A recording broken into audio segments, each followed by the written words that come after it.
فرعون کے دربار میں ایک امیر آدمی تھا، اس کا نام قارون تھا اور یہ حضرت موسیٰ علیہ السلام کا رشتہ دار تھا، لیکن اللہ کا نافرمان تھا۔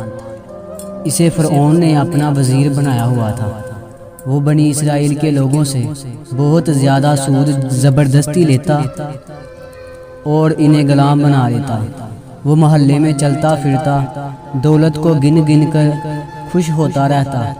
اس کے پاس بہت دولت جمع ہو گئی، لیکن اس کا لالچ بڑھتا ہی گیا، یوں وہ متکبر اور ظالم بھی ہو گیا۔ حضرت موسیٰ علیہ السلام نے ہمیشہ دولت کے لالچ سے قارون کو روکا۔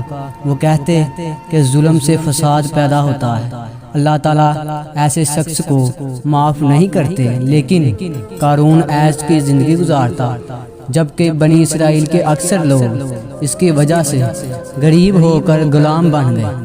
حضرت موسیٰ علیہ السلام قارون کو سمجھاتے کہ دولت اللہ کی طرف سے آزمائش ہوتی ہے، تم حلال کماتے ہو یا حرام، کیا تم اللہ کا شکر ادا کرتے ہو، غریبوں کے لیے خیرات نکالتے ہو؟ قارون حضرت موسیٰ علیہ السلام کی بات ہی نہ سنتا۔ وہ اپنے قیمتی زیورات پہن کر چلتا پھرتا، یہ زیورات کو وہ اپنی شان دکھانے کے لیے پہنے رہتا۔ وہ غرور سے کہتا، یہ دولت میں نے اپنی عقل سے کمائی ہے، غریبوں کو کیوں دوں؟ جب قارون فساد سے باز نہ آیا تو اس پر اللہ کا عذاب آ گیا۔ ایک شام خوفناک زلزلہ آیا، زمین ہلنے لگی، لوگ گھروں سے باہر آ گئے اور دیکھا کہ قارون کا محل اور خزانوں کے کمرے زمین میں دنس رہے ہیں۔